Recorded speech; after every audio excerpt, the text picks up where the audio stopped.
Your doctor handed you a cigarette in the waiting room and told you it would calm your nerves, not a metaphor. Not an exaggeration. That actually happened. And if that sentence just made your spine do something strange, stay right here, because what you are about to hear is going to change the way you see everything you thought you knew about medicine, safety, and the America that raised your grandparents. Drop a comment with the decade you grew up in, because this one is going to hit differently depending on how close you were to it. Share this with someone who needs to understand where we came from.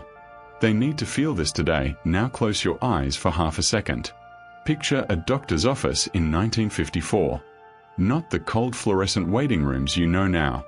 This one smells like pipe tobacco and rubbing alcohol and something woody underneath, like old mahogany furniture that has been in the same room for 30 years. The chairs are heavy and upholstered in dark green vinyl. There is a glass jar of tongue depressors on the counter.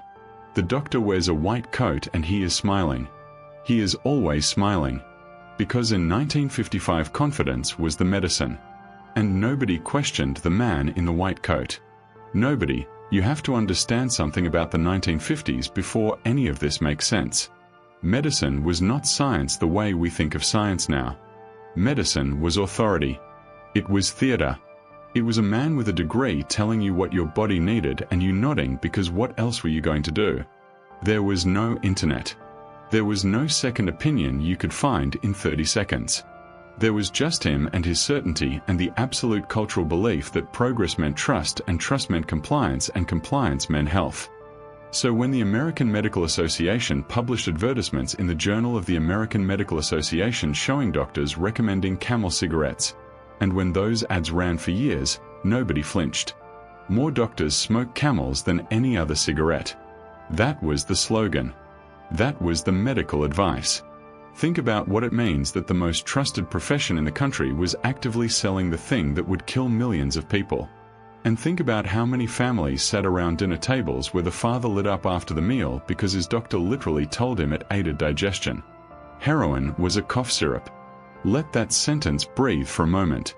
Bayer, the same company that makes the aspirin in your medicine cabinet right now, marketed heroin as a non-addictive alternative to morphine.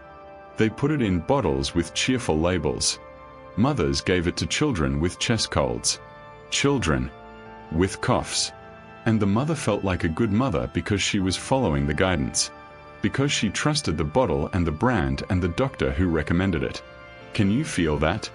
That specific cold feeling of realizing the people who were supposed to protect you were operating in the dark too. Lobotomies were performed in doctors' offices with an ice pick.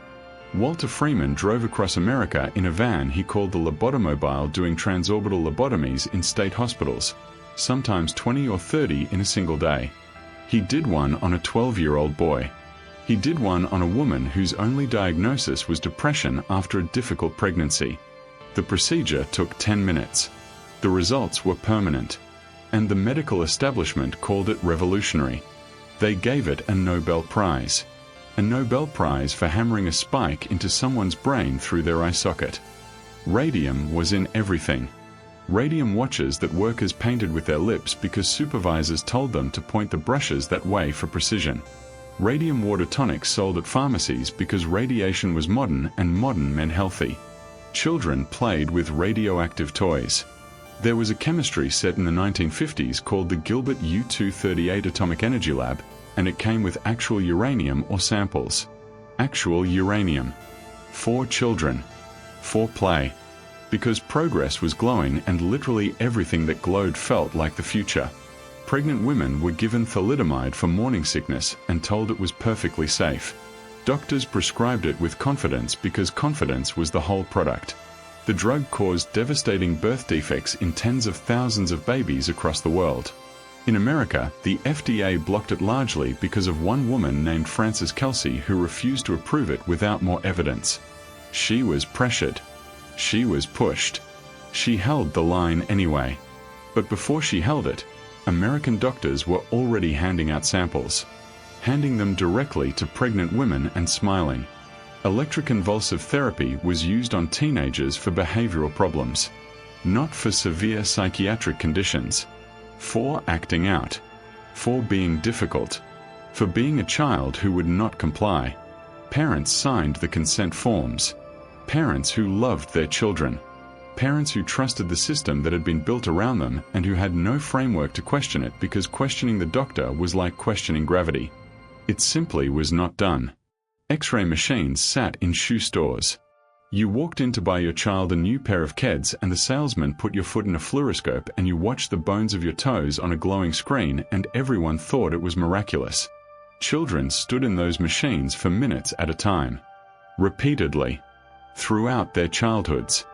Because watching your bones was a spectacle and spectacles sold shoes and nobody had done the math on cumulative radiation exposure yet, or if they had, nobody was listening.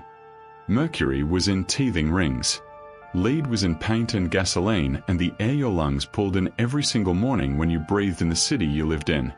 DDT was sprayed directly onto children at public pools and beaches and everyone cheered because the mosquitoes were dying and the dying of mosquitoes meant summer was safe and summer safety was the whole dream. Here is the question I need you to sit with for just a moment.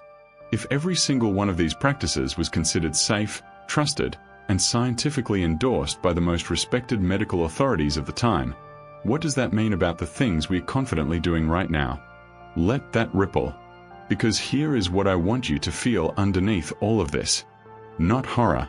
Not superiority. Humility. The people who lived in 1955 were not stupid. They were not careless. They were not villains. They were human beings doing the best they could with the information available to them, inside a cultural framework that made questioning the system feel like rejecting civilization itself.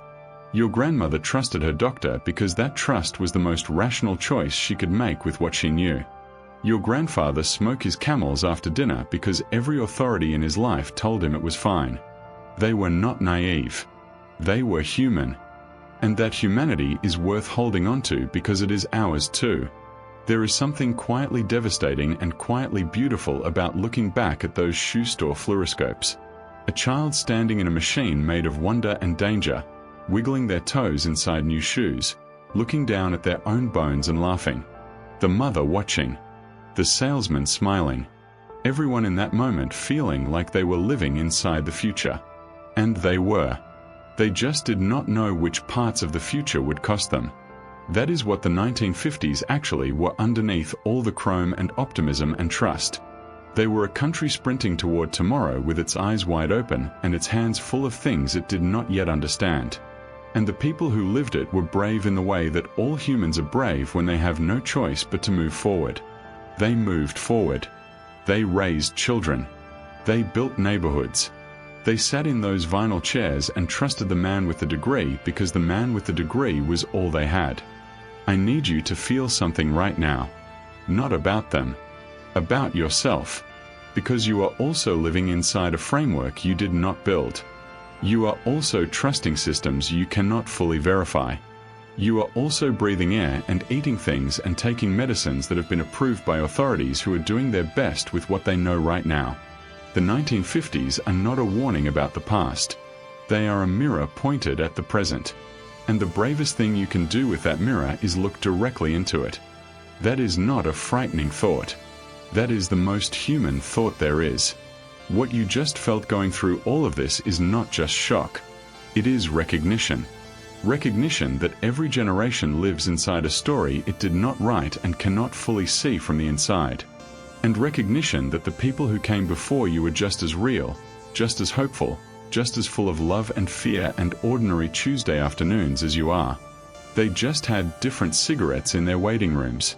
Drop your reaction in the comments right now. Tell me the one thing from this list that hit you hardest. And share this video with one person in your life who thinks the past was simpler than the present. Because the past was never simple. It was just ours. It was always just ours.